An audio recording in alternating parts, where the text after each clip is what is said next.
Ngiyababingelela abazalwane egameni likaJesu. Ngiyabonga ukuthola leli thuba enyangeni entsha ka-Agasti. Ngiyacela abazalwane singeneni kulesi sifundo sanamhlanje. Igama lami ngu-Ayisiyo, ngumshumayeli wezwi kaNkulunkulu. Angisiyena umuntu okhonze kakhulu ama-titles, ngoba ama-titles iwona alimaze kakhulu ivangeli. Ivangeli lihambe nomuntu esegcwele i-pride yokuthi uzazi ukuthi une-position, abeseshiwo uNkulunkulu bese kuba sengathi yingoba khona abantu abanomona nesikhundla sakhe, kanti uyena usuke wafuna into engabalulekile wayithatha wayiqhakambisa ngoba iveza yena. uNkulunkulu akamthandi umuntu ofuna ukuvela yena abese eshiye uNkulunkulu ngasemuva. uNkulunkulu ufuna njalo sihlezi siveza yena. Njalo uma ukwi-ministry, uma wenza umsebenzi wakhe, ungathi sibani bani ubiza le position le yakho, uthi mina sibani bani ngizobe ngikhona, kuzobe kwenzeka izinto. Ungalingi uyenze le nto ngoba uNkulunkulu uvele akushiye, athathe amandla akhe akaziswani nabantu abathatha udumo lwakhe. Right? Ngiyathanda nje bazalwane ukuthi namhlanje singene kafushane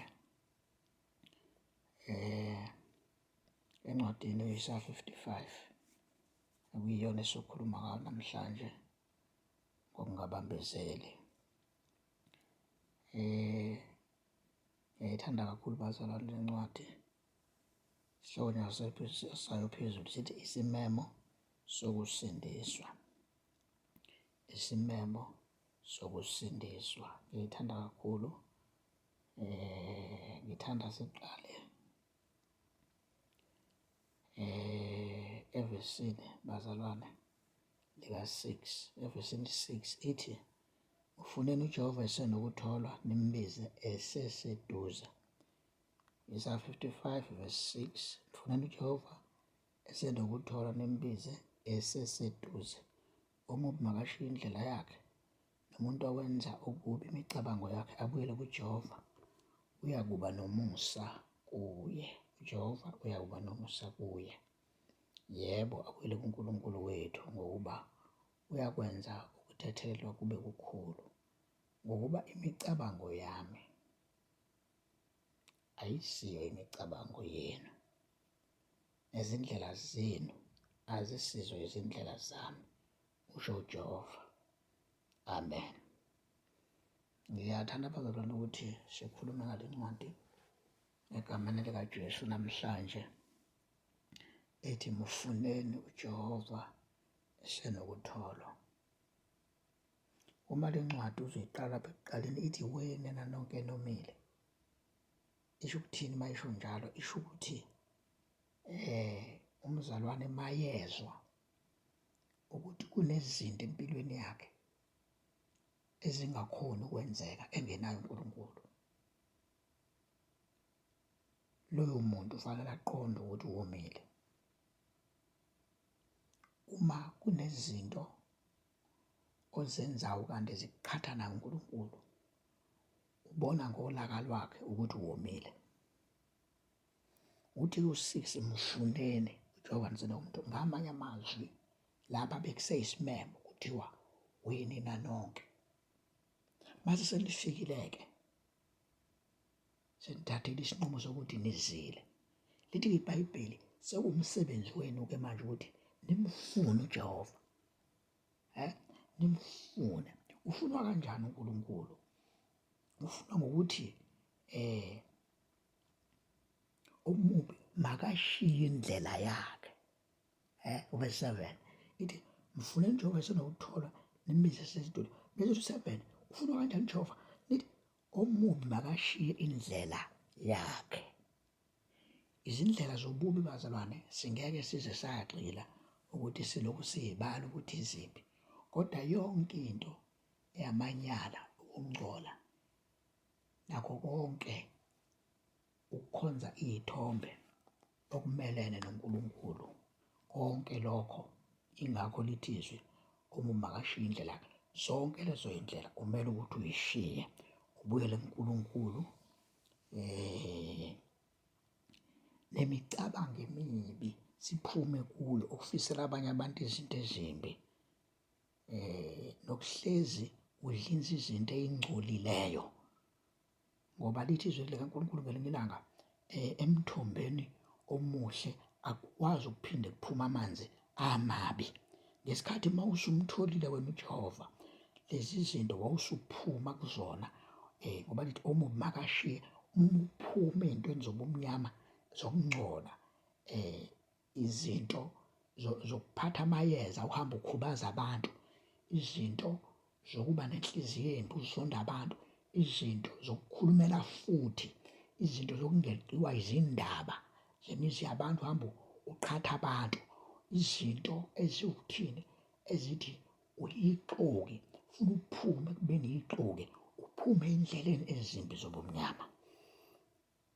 Uthi-ke u7 lapha phambili, uyakuba nomusa kuye, yebo, abuyele kuNkulunkulu wethu, ngokuba uyakwenza ukuthethelelwa kube kukhulu. uNkulunkulu wakuthethelela uma usufikile kuye, wafike wavuma konke, noma washo ukuthi nakho bengikwenza okurongo, bekungafanele uhlambuluke. Amanye amazwi, le inkonzo yani yokuthi uma usufikile ezwini kaNkulunkulu, uma lithi wena nonke nomile, uma usufikile ufike ufundiswe inhlambuluko ukuthi kuyahlanjulukwa.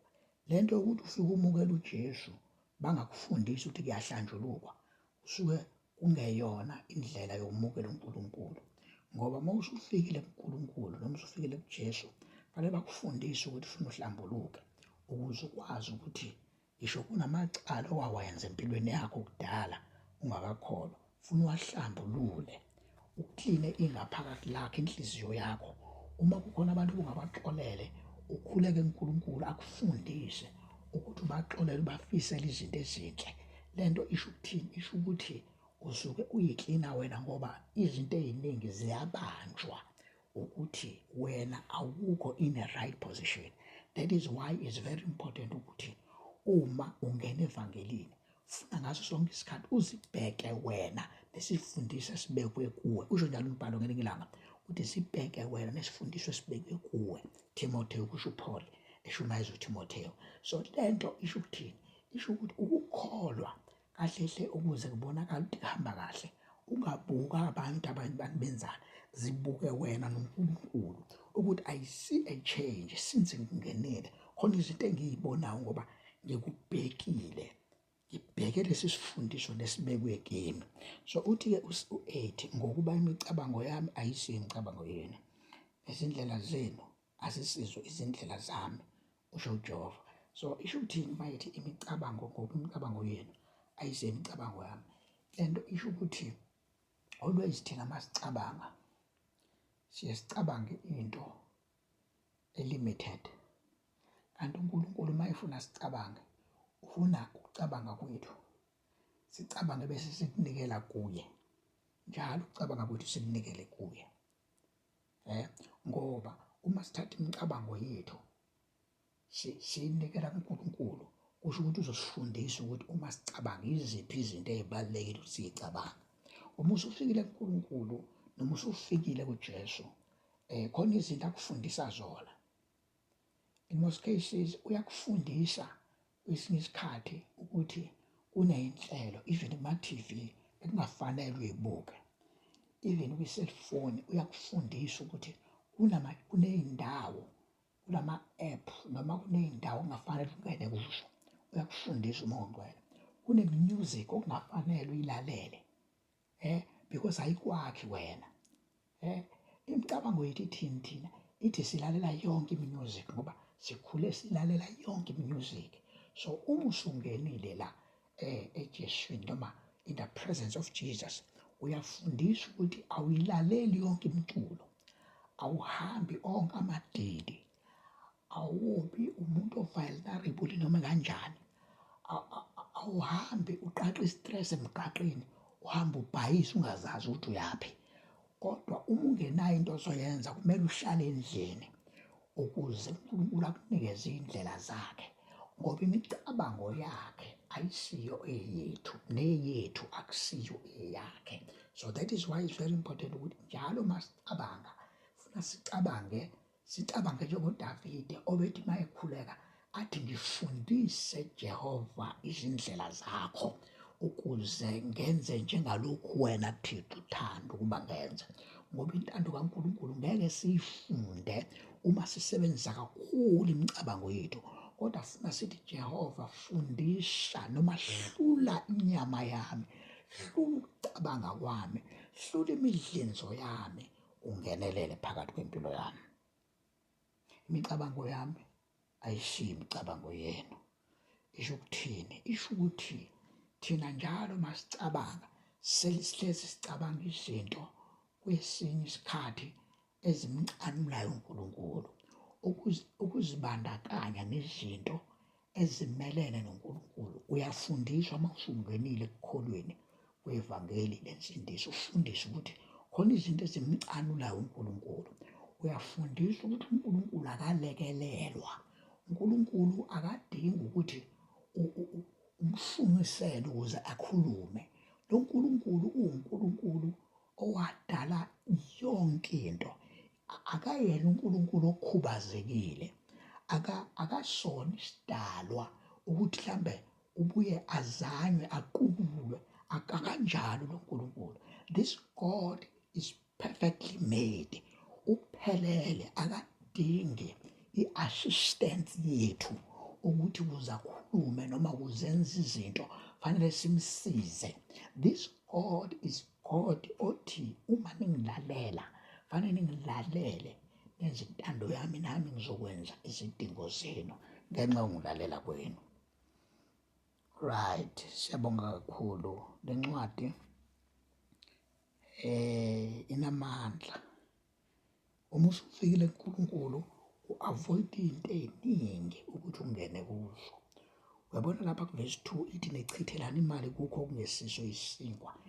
Ngamanye amazwi uma usufikile kuJesu khona iy'mali ezongekayo zingabe yisawasteka ngenxa yokuthi uJesu uma usufikile kuye uyakufundisa ukuthi ungathathi imali uhambe udlala ngayo, ngoba imali, isiliva negolide likaJehova awukwazi ukuthatha igolide nesiliva uhambe udlala ngalo wena ulinikeza abantu abanganankulunkulu, ngoba lithi izwi lenkosi nichithelana imali yenu ezintweni engezisona isinkwa. Okusho ukuthi imali yokuthenga ukudla, ithenga izingubo, ithenga i-clothing, ithenge indlu, ithenga imoto. Ngaphandle kwalokho, uma uthi uzosebenzisa imali ukuthi ugange ngayo, uyamcanula uNkulunkulu. Ngoba uma siyiqaphela lento yokusebenzisa imali, lento yokusebenzisa imali isho ukuthi sisuke sihlakaniphile mase sifundile ukuthi isetshenziswa kanjani. Once sa-understand ukuthi imali kaNkulunkulu njalo siyimukela bese siyafundiseka ukuthi kuleyo mali esiyitholile kunemali kaJehova ekufanele siyobonga kuyena. Ngamanye amazwi u-thank you kuye, ukuthi Nkosi siyabonga. Uma sithi thank you sisuke sithi phinda Nkosi unezele, siwubonile umsebenzi osenzele wona. Njengomzali ezele umntwana, uma enze into enhle kumntwana, umntwana eyihlwitha into engabongi, ayihambe ecanukile, next time esephinde ecela ngeke ayithole ngoba akakwazanga ukuyiphatha le ayinikeziwe. Kunjalo-ke nathi malithi izwi lenkosi imicabango yethu ayisiyona imicabango yakhe, kusho ukuthi la sifundiswa ukuthi sishayipheke, sibekeke kwi-level ethi yonke into siyenza nge-order kaNkulunkulu, hhayi i-order yethu. Ngoba umuntu engenayo uNkulunkulu, izinto zonke uma ezenza akabi nayo i-order kaNkulunkulu. Angaba neyakhe i-order, kodwa eyakhe i-order ihlezi izomkhalisa ekugcineni. EkaNkulunkulu iyabhenefithisana, uhlezi uthola ama-blessings uma uhamba ngokwendlela kaNkulunkulu. Right, yeah. Ya, siyabonga kakhulu. Lamazwi asinikeza ngokugcwele ukuthi uma simfunile uNkulunkulu samthola, sifike sifundiswe. Awukwazi-ke ukumfuna uNkulunkulu uma ungakakhathali ukugijima le marathon yakho egijimayo.